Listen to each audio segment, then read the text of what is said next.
Hi guys, I'm Alicia Camacho and welcome to this week's episode. This week I am doing a little bit of a history lesson because it was the 10th of June on Monday.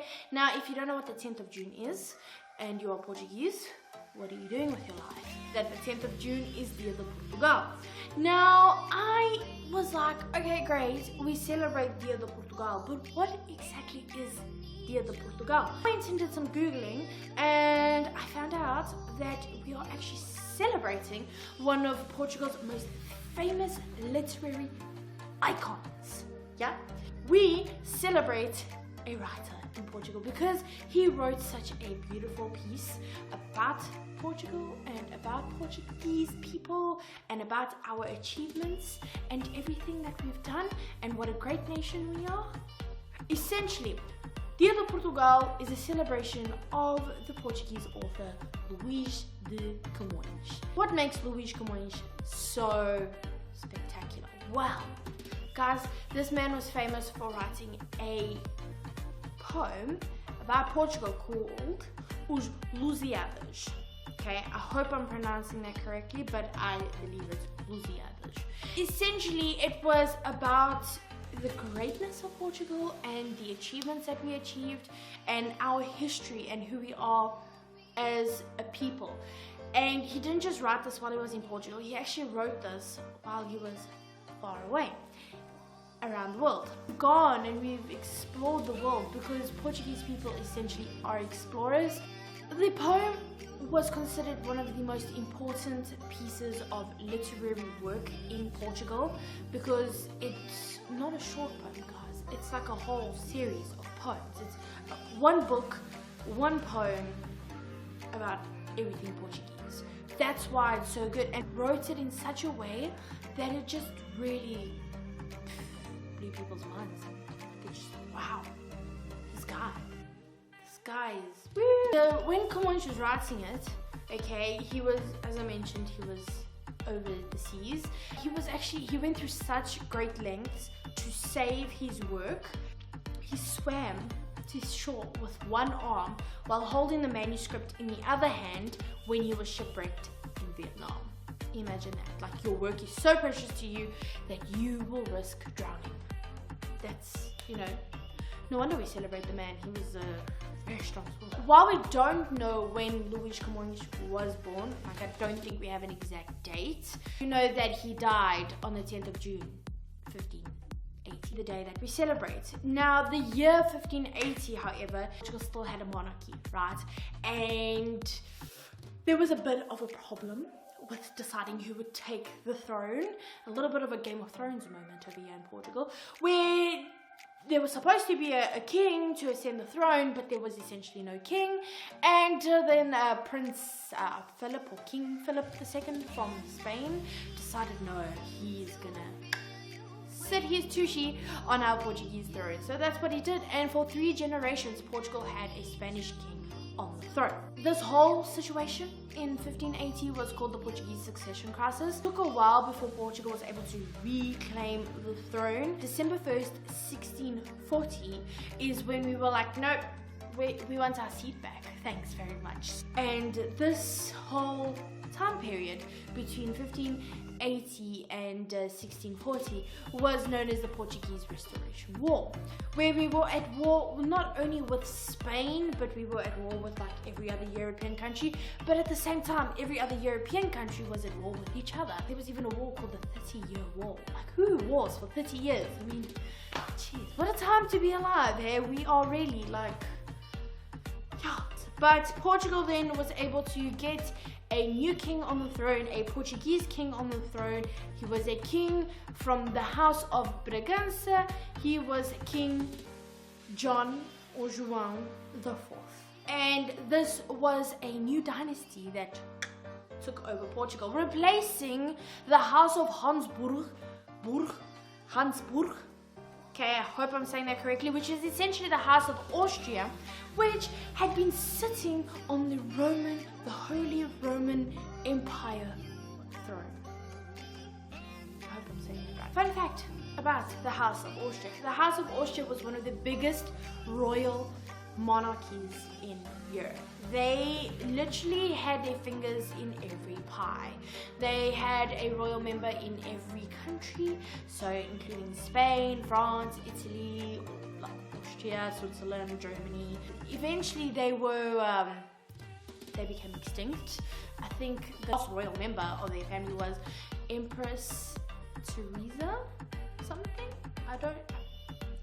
The name escapes me. So fast forward to like many centuries later, we get to 1944, where once again Luís Camões and the 10th of June was used as political agenda by the Prime Minister of Portugal, António de Oliveira Salazar, and he dubbed the 10th of June Dia de Raça, the Portuguese race. So he was very dictatorish kind of thing, you know. Then we fast forward again to a couple of years later, and we have the 10th of June being essentially suspended in 1974 because that was the year of our revolution. Yes, on the 25th of April, Portugal went through a military coup where we overthrew the regime called the Estado Novo, where we had been under dictatorship rule for 48 years. This day is known as 25 de Abril, which is essentially Portugal's Freedom Day or Day of Independence, and we overthrew the dictatorship. In doing this, we also withdrew all our military troops from the African colonies, and we called all our troops back. This is also the day where the carnation became a very prominent flower in our history, because as a sign of peace, as the revolution was actually relatively peaceful, people went around giving out carnation flowers, and to the soldiers they would give them the flowers as well as put the carnation flower in the barrel of the gun. So we were like, peace and love and, you know, respect for each other. Let's have a peaceful revolution. After that, after the whole revolution, Dia de Portugal became not only a nationally celebrated holiday, but it became a global sort of holiday for every single Portuguese person around the world. Whether an immigrant or your descendants or colonies, everywhere would celebrate Dia de Portugal, which is a wonderful thing, because it's like Luís Camões wrote this poem, okay, that spoke about Portugal back in the day and how great we were and how our people were everywhere, and we were a nation of explorers, and here we are, we're celebrating those people as our own, as we are one sort of nation. We not only celebrate those that are here, but we celebrate those that went out and like explored, like my grandparents and my parents who went to South Africa. They were Portuguese, and so they were able to celebrate this day as part of their own day and as a part of their culture and traditions that belonged to the country that they used to call home. Such a beautiful and wonderful thing. Let's talk more about who Luís Camões actually was, because he was actually a pretty dope dude. He went through a lot, but you know, the dude managed. Now, Luís Camões is actually, well, not actually, he is considered one of the greatest. Well, back in his time he was considered, but he's still considered now. I mean, imagine having an impact for that long. He was considered one of the greatest poets of all time in Portugal. And he has been compared to some of the greatest writers such as Shakespeare and Dante and Virgil and all of those great guys who wrote great things. Camões is right up there with him. He wrote lyrical poetry and dramas. But Luís was an only child, born to, you know, pretty decent parents. But his dad decided, nope, he wants riches. And so he took a boat to Goa to, you know, find his riches in India. Unfortunately, when he got there, he only lasted about a year and then he died. So his mother then remarried, but it is believed that his family is from the north of Portugal, from an area called Chaves. Now, we don't know exactly where Camões was born. A lot of people say several places such as Lisbon, Coimbra, Alenquer, or Constancia. The reason why they say that Constancia is actually the place where Camões was born is because there is a statue of Camões there. Camões was lucky enough to live in a semi-privileged life. He was able to study with the Dominican and Jesuit priests.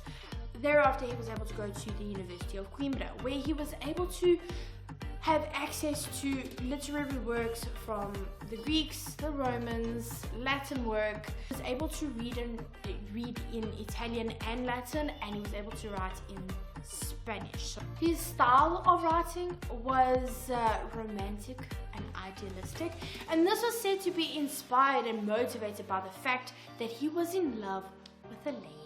He was in love with Catherine de Atiad, and also possibly Princess Maria. So eventually the dude was in Lisbon, and then he was banned in Lisbon because he apparently wrote some things about the king at the time. Like, oh, nope, sorry, bye-bye. Happened in 1548, and so he went to live in the Ribatejo with his friends, and he stayed there for about 6 months until he signed up for the military. He went off to fight the war against the Moors, where he then lost his right eye. So it was a bit of a tough one, you know. Back to Lisbon in 1551, where he then lived a bohemian lifestyle. Now, I've asked myself, what is a bohemian lifestyle? I'm not quite sure. In 1552, he accidentally injured Gonçalo Borges, which was a royal stable member, and so he was in prison. His mother then had to come plea for his pardon and release, and while he was released, he was then ordered to pay 4,000 reis, which was the currency of the time, which I'm sure was very, very expensive. 1553, he decided, no, he's gonna catch a ship all the way to Goa. He went to Goa, and when he got there, he was arrested because he was in debt. He managed to, like, you know, do his thing, and he started learning about the culture and the literature and the history and geography of India. And by doing this, he was also then able to start writing publicly, as well as write on behalf of the illiterate Portuguese sailors. So he was doing everybody a favor. And then towards the end of his service, he was stationed in Macau, which is like by China, guys. Over here, he was placed in charge of like looking after and documenting the belongings of the lost and dead soldiers. It was then during this time that he was looking after their belongings that he started writing Os Lusíadas. Fast forward a little bit more to 1570, where he then found himself back in Lisbon, and for the next 2 years he dedicated his time to writing and finishing Os Lusíadas, the manuscript that he dearly protected. And then he published it, and guys, that was it, guys. He was considered hero completely. People loved it so much. He then became considered the most prominent Iberian poets of the time. Like, no one could top Luís de Camões. As a reward for those poems, King Sebastian gave him a royal pension, and he died in 1580. They suspect that he was around 56 years old, but again, because you don't know exactly the date of his birth, I guess maybe we could know the year, but we don't actually know when he was born. Luís was then buried near Vasco da Gama at the Monasterio de Jerónimo, which is there in Belém, in Lisbon. So if you want to go have a visit and say thank you for giving us such a beautiful day and such a beautiful reason to celebrate Portugal, then I hope that we learned a little bit of some Portuguese culture. Please like, share, subscribe, you know the drill. Also, please follow me on my social media, which is on my Instagram, Alicia Camacho _official, and on my Twitter, which is Alicia C _official. Remember, you are awesome, you are great, and you are